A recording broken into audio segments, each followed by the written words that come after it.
Deus. Amados irmãos, abram, por favor, no livro de Gênesis. Gênesis, capítulo 43. Gênesis 43.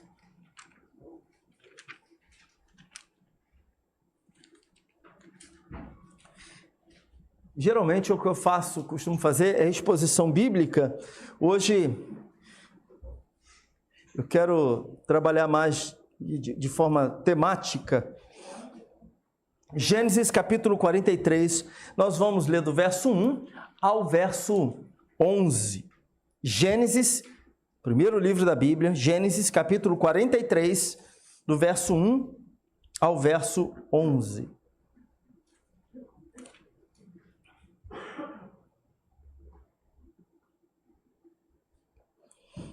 O texto nos diz assim: a fome continuava rigorosa na terra. Assim, quando acabou todo o trigo que os filhos de Jacó tinham trazido do Egito, seu pai lhes disse: voltem e comprem um pouco mais de comida para nós. Mas Judá lhe disse: o homem nos advertiu severamente: não voltem à minha presença, a não ser que tragam seu irmão. Esse homem era Zafanete Paneia, no caso, o próprio José. Ele era governador do Egito. Se enviares o nosso irmão conosco, desceremos e compraremos comida para ti.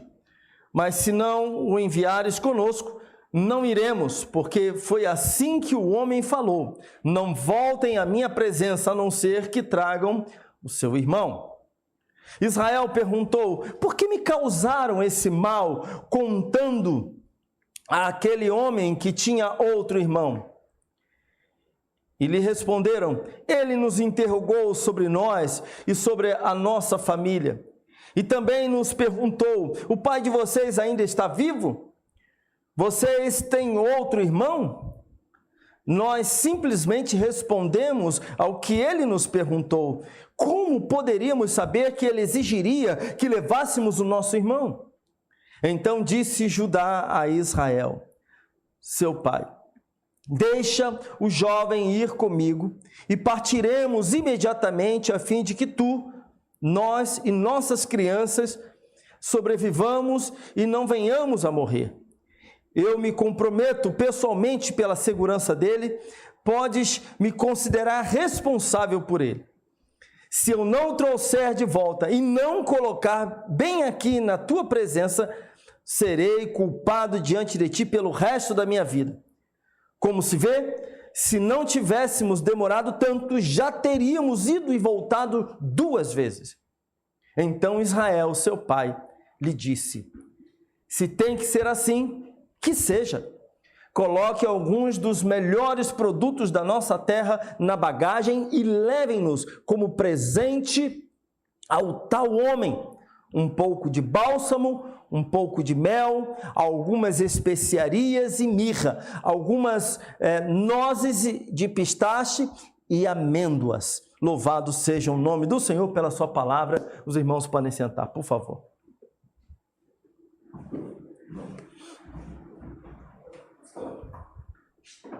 Meus irmãos, aqui no texto, nesse período, em toda a terra havia fome. As pessoas estavam morrendo de fome, muitos estavam passando fome, e somente no Egito havia ainda prosperidade. E lá governava um homem chamado Zafanete Paneia, como eu falei, a tradução, o nome dele significa Deus fala e está vivo, né? E, na verdade, esse Zafanete Paneia, governador do Egito, era José, né? O irmão desses rapazes aqui. Jacó, então, envia 10 dos seus 11 filhos para lá. Fala assim: olha, vou mandar a fim de comprar cereais. Os filhos de Jacó desconhecem que Zafanete Paneia, o governador do Egito, é, na verdade, José. Eles não conseguem identificá-lo, talvez até pelo tempo, pelos anos, né? E pelo tempo que José estava no Egito, pelo cargo que ele ocupava, pela distância, pela maneira como os egípcios também se vestiam e até se maquiavam. Então, o fato é que eles não conseguiram reconhecer o seu irmão. No entanto, quando eles chegam no Egito, José os reconhece. José olha para eles e fala assim: esses aí são os meus irmãos. E José arma uma situação, não para somente gerar qualquer desconforto. O intuito de José não era procurar, vou dar o troco agora, né? Eles arrebentaram com a minha vida, me fizeram me tornar escravo, me fizeram de tudo, né? Tentaram me matar, eles acabaram com a minha vida, agora eu vou me vingar deles. Essa não foi a intenção de José. Na verdade, quando os seus irmãos continuarem a ler o texto, os irmãos verão que, na verdade, José estava querendo era buscar a reconciliação. Aquela situação toda, José estava querendo o melhor, né? No entanto, eles não reconhecem José, mas são reconhecidos por José, por esse homem chamado Zafanete-Paneia, que o próprio faraó mudou seu nome, né? O nome dele foi mudado no Egito. Aliás, isso era muito comum entre os egípcios, que alteravam os nomes das pessoas, como também os babilônios, né? Esse é um processo conhecido como processo de aculturação. Quando uma nação ela dominava a outra, então o que ela fazia? Ela permitia muitas coisas, muitas dessas nações permitiam que essas outras nações que foram dominadas cultuassem, continuassem com a sua religião, mas mudavam seus nomes e aos poucos iam eliminando a cultura dessas nações, né? A ponto de a pessoa falar: não me identifico mais com a nação a qual eu vim. Meu povo agora é esse povo aqui. Era isso que eles faziam.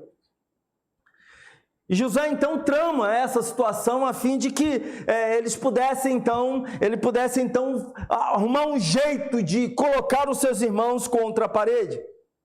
E no final ele acaba aprisionando um dos seus irmãos, Simeão, justamente com o propósito de fazer com que todos estejam ali, o seu pai inclusive estivesse ali. Ele exige que lhe tragam seu irmão mais novo, Benjamim, a qual ele tinha grande identificação. E caso contrário, se seus irmãos não voltassem com o mais novo, Benjamim, para o Egito, né, eles seriam acusados de espionagem. José, na verdade, estava querendo também testar o caráter dos seus irmãos. Quando eles retornam para Canaã, e falam para Jacó, né, que teriam que levar Benjamim para o Egito, Jacó fica nervoso, fica tenso, né, disse que não ia permitir de jeito nenhum, não ia deixar de jeito nenhum. Ele falou: isso não vai dar não vou permitir tal coisa. Mas assim que acabam os alimentos, os mantimentos, ele fala: não tem jeito. A gente vai morrer todo mundo aqui, o negócio é levar Benjamim, não vai ter jeito.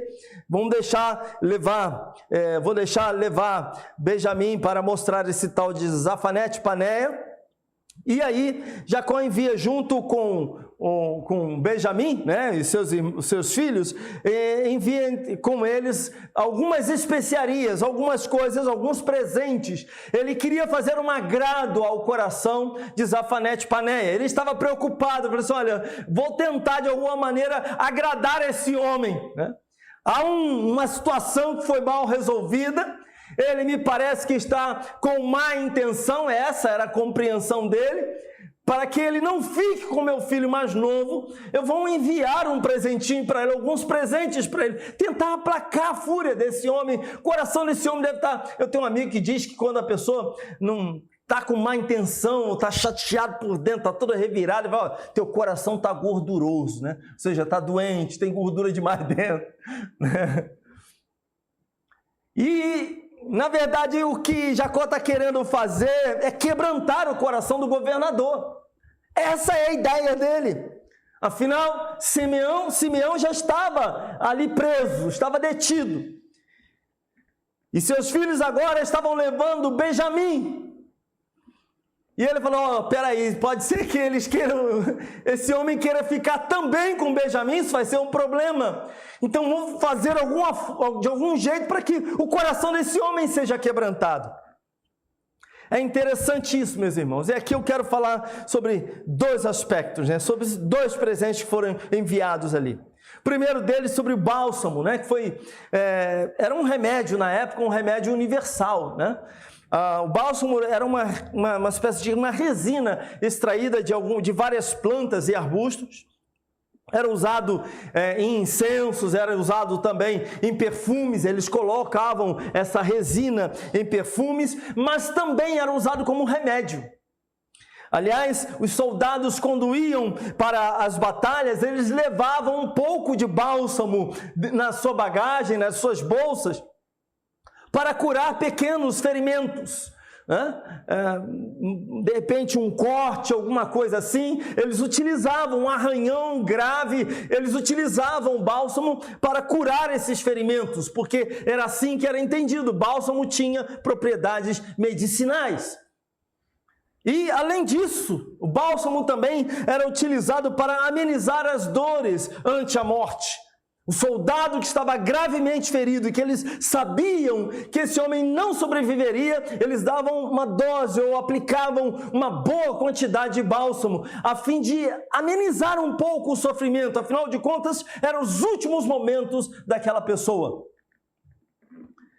Isso é interessante porque talvez Jacó tenha pensado da seguinte maneira: esse tal de Zafanete Paneia, esse homem com esse nome estranho, esse homem parece estar com a alma adoecida, porque o que ele está fazendo com os meus filhos não é justo. Esse homem talvez esteja precisando de alguma coisa no coração dele. O coração dele está amargo, o coração dele está azedo. Esse homem precisa de alguma coisa. E dá então uma série de presentes, e entre os presentes estava o bálsamo.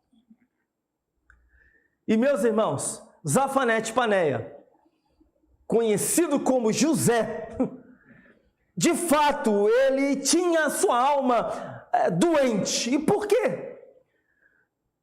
Porque quando ele conta o seu sonho para a sua família, né, de que ele seria um homem grande, o sonho deixava bem claro, parecia ser alguma coisa até mesmo agressiva, né? Porque no sonho basicamente queria dizer que ele seria o governador, todos estariam sujeitos a ele, né? E os seus irmãos ficaram com raiva daquilo, ficaram enciumados e procuraram de toda sorte arrumar um problema para ele. Ele é mal interpretado pela sua família. Passa a ser não bem visto. Deixa eu melhorar essa frase. Passa a ser persona não grata dentro da sua própria casa. Isso não acontece com a gente também? No seio familiar não acontece de muitas vezes nós não sermos compreendidos, sermos mal interpretados e às vezes a própria família falar mal da gente? Isso não acontece? Se na tua família não acontece isso, depois no final do culto, vem falar comigo. Que puxa vida, eu tenho que anotar o nome dessa família e falar: Senhor, esta família é especial sobre a terra. Mas esse Zafanete Paneia, também conhecido como José, por causa desse sonho e por causa do desentendimento com seus irmãos, esse sujeito também acabou sendo vendido como escravo pelos seus irmãos. Então notem, esse homem tinha razões para estar doente no coração. Ele é mal interpretado pela família e ele também é vendido como escravo pelos seus próprios irmãos. Mais ainda, ele depois disso passa a viver num país estrangeiro, numa outra nação, lugar onde ele não tinha identificação nenhuma. Meus irmãos, é muito bom ir para outra nação quando você vai a turismo. Eu não sei quantos aqui tiveram a oportunidade, ainda que seja para o Paraguai, mas foram. Já fez alguma viagem internacional? Eu já fui para o Paraguai. Atravessei a ponte, qual é o nome daquela ponte? Ponte da Amizade. Não é a Ponte da Amizade? Eu atravessei aquela ponte. né? E é estranho, porque quando você atravessa a ponte, já começa um monte de gente atrás de você, falando, você quer um presentinho? Olha, tem um lugar tal assim, vai lá, você quer? Me ofereceram arma, quer um 38? Não, obrigado. Quer um 44? Também não, você quer? Tem que ter ponto 30, eu falei, que isso, rapaz? E ficaram atrás de mim até lá, né? Aquilo é uma loucura. Você andar então ali no meio daquele fervo lá, daquele comércio, é uma loucura. Você olha, meu Deus, como isso consegue, ainda está funcionando, os fios entrelaçados. É um negócio de louco aquele. Né? Mas uma coisa é você ir como turista. Outra coisa é você ser obrigado a viver num lugar. E você começar a viver ali como escravo. Aquela não ser a sua nação, você não quer estar lá, você quer estar na sua casa, na sua família, junto com o seu pai, com a sua mãe, mas isso é uma outra história. E mais ainda, por causa dessa rejeição da família, dessa mal interpretação dos seus irmãos, dessa perseguição e por ter sido vendido como escravo, com o passar do tempo ele ainda é acusado de assédio sexual. Mulher de Potifar, aquela velha piadinha, né? Quis fazer uma potifaria com ele. Se jogou para cima de José, José não quero nada disso. E saiu e a mulher armou para ele e falou assim, ele tentou me assediar. Assédio, né? Já dava ruim lá atrás. Ele é preso por causa disso. Ele é lançado na prisão. Na prisão, Deus o abençoa de alguma maneira, ele se torna auxiliar do carcereiro. Ele interpreta sonho, mas é esquecido pelos seus amigos ali, que ele tanto ajudou, e fica 2 anos numa prisão, preso injustamente. E aí eu pergunto mais uma vez para você, esse homem tem ou não tem razões para estar adoecido aqui? Maltratado pela sua família, vendido como escravo, vivendo num país estrangeiro, acusado de assédio sexual injustamente, preso durante 2 anos. O coração dele está mexido. Meus irmãos, as nossas duras experiências da vida nos ferem gravemente. Causam em nós feridas profundas que muitas vezes até são encobertas por algum tempo por mecanismos psicológicos. Quantos de nós já não tiveram surpresas assim? De passar muitos e muitos anos, parece que está tudo certinho, só que um belo dia se percebe adoecido emocionalmente, adoecido no coração. Feridas que contaminam a nossa alma, situações que nos traumatizam tanto e que levam amargura e azedume para o nosso coração. E em momentos assim, todos nós precisamos de um milagre de Deus, precisamos da graça do Senhor, precisamos do bálsamo de Deus no nosso coração. Como curar os azedumes da alma? Como curar feridas tão profundas? Como curar um coração que foi ferido de maneira tão dura como o coração de José? Quantos de nós já não se viram como pessoas traumatizadas? E meus irmãos,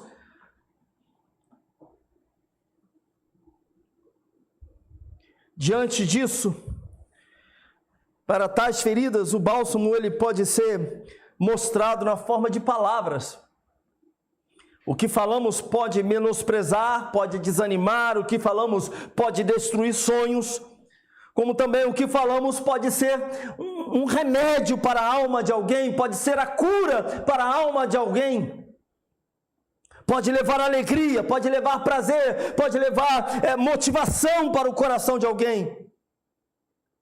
E Jacó, mesmo com o coração também ferido, porque perdeu na sua cabeça, José estava morto e um dos seus filhos estava ali preso, detido, e agora ele precisava enviar um outro filho. Havia um problema da fome no local, em Canaã, onde ele vivia.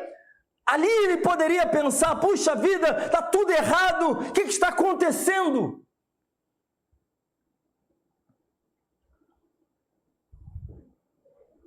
Mas o que ele faz? Ele envia bálsamo, ele envia alguns presentes, ele envia um bálsamo para esse homem chamado Zafanete Paneia. Ele deseja a cura da sua alma, ele deseja aplacar a raiva, ele deseja amansar aquele coração. Esse era o desejo de Jacó. O que eu posso fazer para quebrantar o coração desse homem, que provavelmente está agindo assim porque o seu coração está adoecido? O que eu posso fazer para isso? Para levar alívio àquele coração que provavelmente pode estar cheio de dor. Meus irmãos, da mesma maneira, assim como Jacó enviou bálsamo, nós também podemos fazer alguma coisa por aquelas pessoas que estão com o coração, que achamos que estão com o coração adoecido. Nós também podemos fazer isso. Nós também podemos ser instrumentos de Deus. Nós também podemos curar pessoas nesse sentido. Sermos instrumentos do Senhor para que outras vidas sejam curadas. Mas talvez possa ser que a sua própria vida esteja adoecida, o seu próprio coração esteja adoecido. Talvez a sua posição seja outra, talvez você seja aquele que precisa do bálsamo de Deus. Aquele que precisa de cura no coração, de alegria, de prazer, de motivação, precisa de um ato amável. Talvez a sua posição hoje seja daquele que precisa ser curado. De qualquer maneira, Deus tanto pode e deseja usar cada um de nós para que nós sejamos instrumentos em suas mãos, para que outras pessoas sejam curadas. E aí nós precisamos estar atentos, pois um coração adoecido se manifesta de diversas formas. Talvez pessoas chorem à sua volta e se encontrem com amigos ou pessoas que estejam chorando, angustiadas, lamentando suas perdas, seus traumas, os seus problemas, as suas angústias. E há tanta gente nos nossos dias sofrendo com profundas angústias. Mas também pode ser que essas enfermidades da alma se manifestem com atitudes até raivosas. De repente você está lidando com algumas pessoas e algumas delas têm sido muito duras nas suas palavras, pesadas nas suas palavras. E essas palavras duras, esse espírito duro, esse coração duro, talvez seja justamente fruto disso, dessa doença lá dentro. E a pessoa não consegue expressar isso de outra maneira. E como nós respondemos a isso? Como você tem respondido a essas atitudes, a essas ações? Também com dureza? Também com rispidez? Ou você tem procurado ser bálsamo do Senhor com as suas palavras, com as suas atitudes?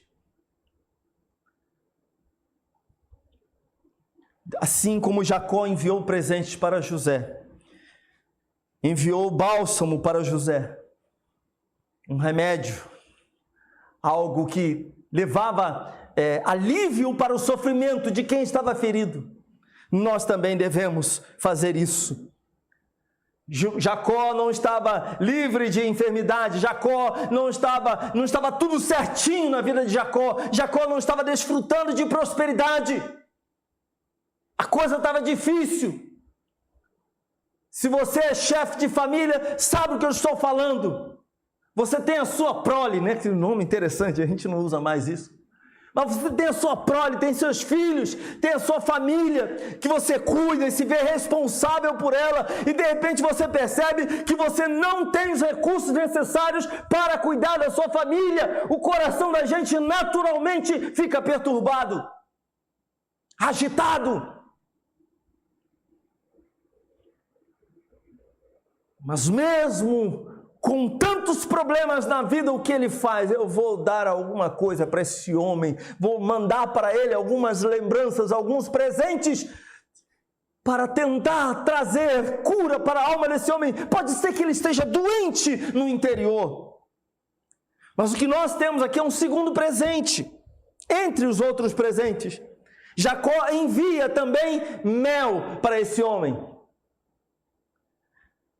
O mel é um alimento universal, naquela época era muito utilizado, era uma fonte de energia, assim como ainda hoje o é.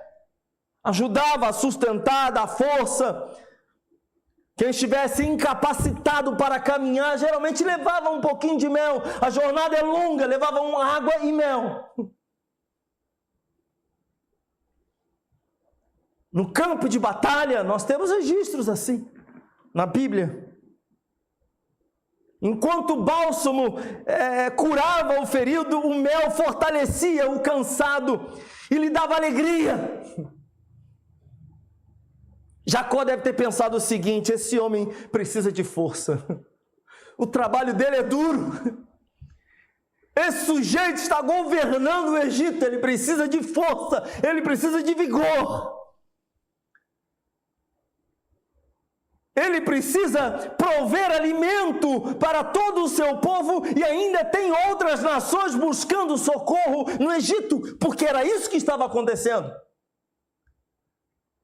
As nações em volta do Egito estavam passando fome, muitos estavam morrendo de fome, e o Egito era o único lugar que podia encontrar alimento. Então ele ficou pensando: talvez esse homem precisa de muito vigor. Você já trabalhou tanto, que ficou tão cansado que ficou assim, ó. Nesses tempos de pandemia, muita gente fazendo trabalho apenas de casa. No início pensou: agora vai ser mais fácil, né? Tô dentro de casa, vai ser mole, melzinho na chupeta. Usando aqui um trocadilho. Vai ser mais fácil. Por quê? Porque eu trabalhar em casa, sabe como é que é? Para um pouquinho, toma um cafezinho, sai, e tal. E está descobrindo, alguns estão descobrindo que estão trabalhando mais do que quando eu estava na empresa. Ficava lá, chegava às 9 horas, saía às 5 horas da tarde. E tem horas que a gente fica muito cansado. Tem horas que a gente precisa da graça de Deus, a gente precisa de força, a gente precisa de algo sobrenatural, a gente precisa de algo para renovar o ânimo. A gente precisa de alguma coisa para dar uma alegrada. Uma coisinha, para quem está de dieta, não siga o que eu estou falando, né? Não coloque isso em prática não, mas aí você está lá, aquele dia está corrido, você não almoçou direito, comeu mal demais, bateu, sabe, aquele PF ruim, não tinha gosto, arroz não tinha gosto, feijão não tinha arroz, não tinha gosto, o bife que falaram que era bife, aquele negócio estava meio estranho, um churrasquinho de gato mal temperado. Falaram que ia te servir uma salada, colocaram uma folha de alface mal lavada com tomate e uma cebola. Aí tu fala: meu Deus do céu. E o tempero, isso aí, joga sal, filho, joga sal. Nem um azeite direito, aquilo era óleo. Parece até óleo Singe, já viu? Aí chega lá no finalzinho da tarde, você está cansado, estressado, querendo alguma coisa, e chega alguém para te dar um presentinho, um docinho. A Bruna descobre que o pastor Evandro está... Né? Lembrei de você, Bruna, não é para você fazer isso, não estou... Como é que é? Não é nem direta não, direta. Aí a Bruna aparece lá no teu setor. Oi, meu irmão, tudo bom? Eu estava em casa, sabe, fazendo algumas coisas, preparando lá uns doces e tal... E me veio o coração, sabe, lá no fundo, de abençoar a sua vida. E eu comecei a fazer esse doce em especial. Toma aqui. Gente, aí tu come aquele doce, até o dia melhora. Esse glória... Bruno. Outra indireta. Mas Jacó deve ter pensado, esse homem precisa de doçura na vida, pois alguém o amargurou. Por tratar assim meus filhos, é porque o coração dele está amargurado. Então vou mandar para ele um mel. Meus irmãos, precisamos ser bálsamo, mas também precisamos ser mel na vida dos feridos e amargurados. Mas pode ser que hoje você esteja ferido e você esteja amargurado. Na vida nós nos machucamos gravemente pelo abandono, pelas palavras cruéis, por julgamentos, por traições. Mas isso não quer dizer que nós também devemos ferir, ou não quer dizer que nós não devamos nos importar com aquelas pessoas que estão feridas. Pode ser que hoje você se veja assim, amargurado, sabe? Sem alegria. Sem aquele ânimo, sem aquela vontade de levantar e ir trabalhar. Ou talvez você hoje se veja muito triste, porque não tem um emprego que você gostaria. Talvez hoje você se veja triste com a sua família, se veja triste com as circunstâncias na sua vida, você se veja cabisbaixo. Tem dias que a gente levanta de manhã cheio de disposição, principalmente quando é o primeiro dia de férias. Aí esse dia é especial. Ou então quando é o dia que você vai sair para quem fazer aquele passeio com a família que você tanto queria. Mas existem dias em que nós levantamos com dificuldades. Não há nada que nos motive a sair da cama. A gente sai da cama porque lá a gente não pode ficar. A vida não, né? Mas há dias difíceis, coração triste, sem expectativas, sem alegria, sem nada que nos mova, que provoque sorriso, que nos estimule a produzir alguma coisa. E nesses dias, meus irmãos, nós precisamos do mel, de algo que possa de fato adoçar a nossa vida.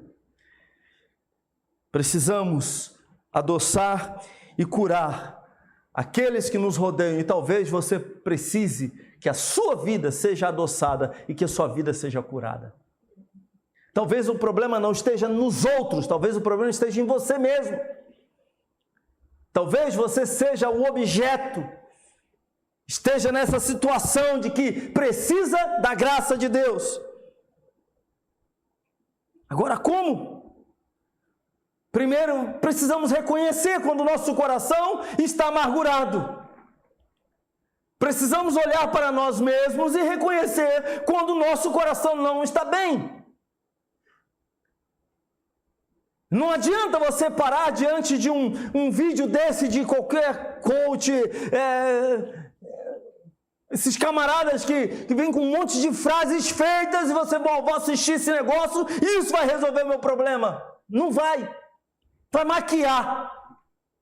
Vai ser mais um mecanismo psicológico para bloquear algumas coisas e você então passar por cima de problemas que você tem. O que a gente precisa é de cura genuína. O que a gente precisa é do poder de Deus, é da palavra do Senhor, é do bálsamo do Senhor, que são as Escrituras Sagradas.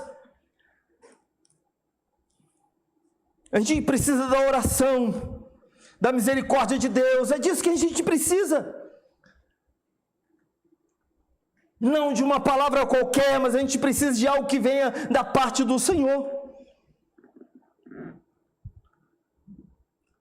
2 Coríntios capítulo 1, versos Verso 3 em diante, bendito seja o Deus e Pai de nosso Senhor Jesus Cristo, Pai das misericórdias e Deus de toda a consolação, que nos consola em todas as nossas tribulações, para que com a consolação que recebemos de Deus, possamos consolar os que estão passando por tribulações. Então, qual é o remédio para essa alma que está amargurada, para essa alma que está ferida, para essa alma que está tomada por tristeza? É Cristo. Cristo, a sua palavra, a comunhão com Ele, a intimidade com Ele. Cristo. Vida com Deus. Vida na presença de Deus, alguém que anda segundo a vontade de Deus, que tem a sua vida governada pelo Senhor, alguém que está cheio da presença de Deus. Esse é o caminho. O que nós precisamos para que a nossa alma seja curada é Cristo. É Deus na nossa vida, governando, enchendo os nossos corações, mudando, inclusive, a nossa maneira de olhar para o mundo. Operando o milagre dentro de nós, mudando a nossa cosmovisão, que é a visão que nós temos do mundo, como nós enxergamos as coisas. E mexendo no nosso coração de tal forma que venhamos olhar para tudo que acontece à nossa volta. Isso não significa que nós não vamos nos entristecer, não significa que em algum momento nós não vamos adoecer, não significa isso. Todos nós passamos por momentos difíceis, meus irmãos, todos nós. Mas o único remédio genuíno, verdadeiro, é Cristo. Nos enchermos de Deus. O Pai das misericórdias e de toda consolação, é do Senhor que precisamos nos encher. E como? Orando, lendo a sua palavra durante o dia, enxertando ou enchendo o nosso coração com as Escrituras Sagradas, tendo comunhão uns com os outros, estando na casa de Deus, sendo edificados pelo Senhor e nos colocando também à disposição para edificarmos outras vidas. Quando nós saímos dessa posição de vítimas, de alguém que fica ali, eu preciso receber, quando nós levantamos a nossa cabeça e falamos, Senhor, usa a minha vida, meus irmãos, coisas extraordinárias possam acontecer no nosso coração. Você começa a ver Deus agindo através da sua vida, isso até muda a sua maneira de encarar as coisas, os problemas. Então procure detectar as suas necessidades e as necessidades dos outros. Procure detectar as dores, as feridas, o coração angustiado, entristecido, amargurado nos outros, mas também peça a Deus, Senhor, abre os meus olhos para que eu possa enxergar a mim mesmo. Para que eu não tente enganar a mim mesmo. Só é curado, de fato, quem se reconhece doente. Só é tratado aqui dentro quem reconhece que tem alguma coisa errada. Minha avó, falecida avó, Dona Maria Chiquinha, ela era um barato. Mulher dura, tá? Esse negócio de... Ela não dava mole para ninguém, não. Eu tenho 49 anos, quando era moleque, a situação, pisava na bola com ela só para ver. Couro comia. Mas Dona Maria Chiquinha, ela tinha uma frase que ela perguntava, Dona Maria Chiquinha, a senhora não vai no médico, não? Ela, eu não vou não, o médico vai ficar inventando doença em mim. E a família toda, a senhora tem que ir para o médico, a senhora tem que ir para o médico. Minha mamãe deve estar assistindo o culto agora, ela vai lembrar disso. Ela não gostava, não queria nunca, não fugia de médico, que dizia que o médico ia inventar doença nela. Estava com um problema no coração. E tem gente assim, que não quer olhar para dentro do próprio coração. E não é fácil. olhar para dentro de nós mesmos. Não é fácil nos compreendermos amargurados. É mais fácil você, eu estou meio triste mesmo. Mas você se entender amargurado não, porque alguém com coração amargurado, a visão não é boa, né? Fala, não, estou amargurado. Não é uma identidade, não é uma imagem boa para as outras pessoas. Mas a gente precisa parar e pensar. O que tem aqui dentro? Como está o nosso coração? Como está o seu coração agora? Você se vê ferido? Talvez você nas últimas semanas, nos últimos meses, esteja ferindo bastante as pessoas. Pode ser que o seu coração esteja muito ferido, pode ser que você esteja amargurado. Estamos aí numa época, tanta gente indo para a internet e esbravejando. Precisamos repensar isso. Como anda o coração da gente. Amém? Curva a sua cabeça, eu quero orar por você. Eu quero orar por você que está assim, se percebe adoecido na alma. Talvez você diga, pastor, eu já passei por tantos problemas, tantas injustiças, traumas, já enfrentei tantas coisas, preconceitos, já me feriram tanto, já fui traído, já passei, já perdi tudo, meu coração está adoecido. Dentro da minha própria casa, eu me senti ferido. Pessoas que antes eram amigas, hoje viram as costas para mim.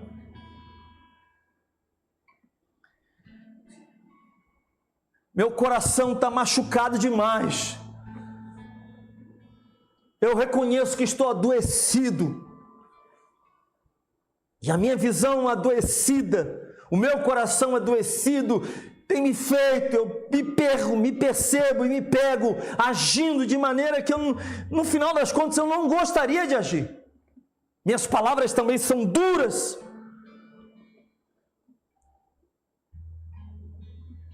Tenho sido impaciente, implacável, insensível. Talvez hoje você consiga se reparar, se ver, se enxergar como alguém adoecido. E eu quero dizer para você, encha o seu coração de Deus para que você seja curado, para que o bálsamo do Senhor venha sobre a sua vida, para trazer alívio sobre o seu coração, cura sobre o seu coração, sobre as feridas da sua alma. Mas também pode ser que você esteja triste. Que Deus te ajude. Reconheça isso diante de Deus. Que o Senhor tenha misericórdia de nós. Mas, meus irmãos, também nós não podemos fugir da nossa responsabilidade como povo de Deus, como povo que foi alcançado pela graça de Deus. Não importa se nós também sofremos, porque nós sofremos, mas nós recebemos esses presentes da parte do Senhor. Nós temos o próprio Deus, o Deus de toda consolação na nossa vida. Portanto, nós devemos compartilhar deste precioso presente para com aquelas pessoas que estão adoecidas, que estão amarguradas, que estão com o coração ferido, que nós sejamos esses instrumentos de Deus para que vidas sejam curadas, para aqueles que estão à beira da morte espiritual sejam restaurados, para aqueles que estão entristecidos, profundamente entristecidos, talvez deprimidos, recebam de Deus o mel, aquilo que trará alegria sobre os seus corações, as boas novas da salvação. Sejamos nós instrumentos nas mãos do Senhor, em o nome de Cristo Jesus. Pai, ajuda-nos. O Senhor conhece cada coração, o Senhor conhece as nossas angústias, o Senhor conhece os problemas que nos cercam, o Senhor sabe daquelas coisas que feriram o nosso coração gravemente. Venha curar-nos, ó Deus, venha curar-nos, ó Senhor. Enche, ó Deus, as nossas vidas da Tua presença, ó Deus. Abre os nossos olhos para enxergarmos a nós mesmos e enxergarmos também aqueles que estão sofrendo à nossa volta. Que possamos, ó Pai, até mesmo aqueles que têm manifestado raiva, ódio, rancor, aquelas pessoas que têm sido ríspidas conosco, nós possamos enxergar, ó Deus, aquilo que vai dentro do coração delas. O Senhor possa abrir os nossos olhos, que possamos ter da Tua parte esta revelação e sejamos nós instrumentos em Tuas mãos para que estas vidas sejam curadas em o nome de Cristo Jesus. Amém. Amém.